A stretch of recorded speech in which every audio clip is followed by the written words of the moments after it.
Hello, everyone. Today, I would like to speak about Ixion. Ixion is a planetary body that orbits around Pluto.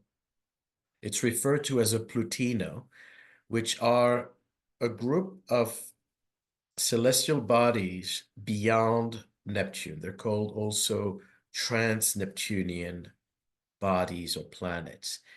These include dwarf planets like Pluto and Eris, but not all of them are dwarf planets. So Plutino is more general term. So what is interesting is that the astronomers have discovered Ixion in 2001. It was one of the first of these bodies to be discovered. And following that, in 2003, there was a discovery of Sedna, and then 2005, Eris, which was a game changer because following the discovery of Eris, the decision to create a new category of dwarf planets and to demote Pluto from planet to dwarf planet was triggered by Eris. So that's its own mythology. Um, so Ixion, caught my attention because all these bodies are named after gods of the underworld. So Pluto has an extended family, and they are indeed referred to as the Plutinos. So Ixion was one of the worst, probably, of these underworld deities. He was initially a king with promise. He was the king of the Lapiths, who were, you know, part of ancient Greece and warriors. And so things ended up going really south when he killed his father-in-law at his own wedding because he didn't want to pay the dowry. So he tricked his father-in-law and deceived him and killed him. And he was ostracized because of that. And Zeus, Jupiter, um, at some point wanted to give him a second chance. And as he's given a second chance, Ixion flirts with Hera. Juno, the asteroid Juno, is referring to the Zeus's wife, Jupiter's wife, Hera. And he ends up betraying Zeus um, by, wanting his wife. And so there's a whole interesting triangle there in astrology between Juno, Jupiter, and Ixion. But the bottom line is that Ixion is basically not to be trusted. He betrays everyone. He's going for immediate gratification and has no morals. So this kind of psychopath personality. And so, first of all, wanted to test some of these associations with the villains of our history, going back in time and then more recently. And of course, you look for a villain, you start with Hitler, and you see there Ixion is right in his 10th house conjunct Saturn. So it's one of the dominant bodies on top of his chart, conjunct Saturn, which has to do with, his totalitarian regime, authoritarian regime, and style of governance.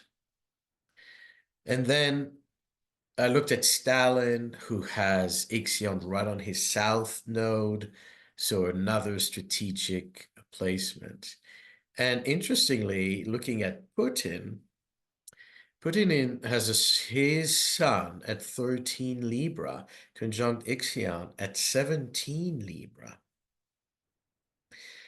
And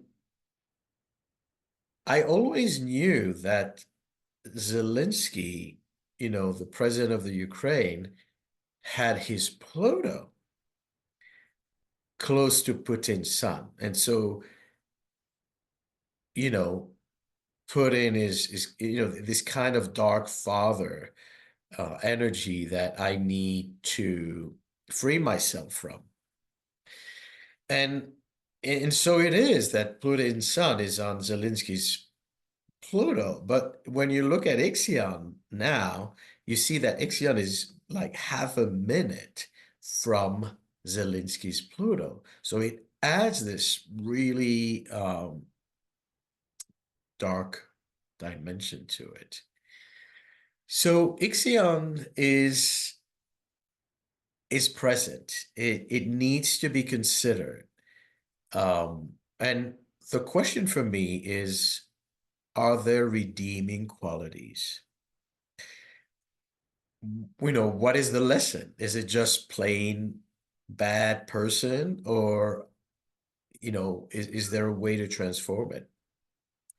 So Ixion's orbit is 251 years, which is very close to Pluto. 246 for Pluto, 251 for Ixion. Their orbit is also very eccentric. Ixion can spend 30 years in a sign. For example, in the sign of Virgo, it was 30 years in the beginning of the 20th century, from 1905 to 1935. But then it stayed only 11 years in the sign of Pisces. So similar to Pluto, again, Pluto stayed 30 years in Taurus and 11 years in Scorpio. There are a lot of astronomical parallel between them. And so I'm going to expand on this archetype, and I invite you to join this talk on Ixion this February 8th. It's part of a series that I'm teaching this month of February.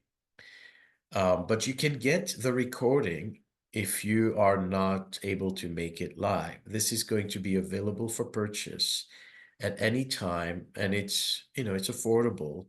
And I think it's really important to learn more about these new planets. I'm also going to talk about the new planets at the Omega conference in October, at October 3rd to 5th.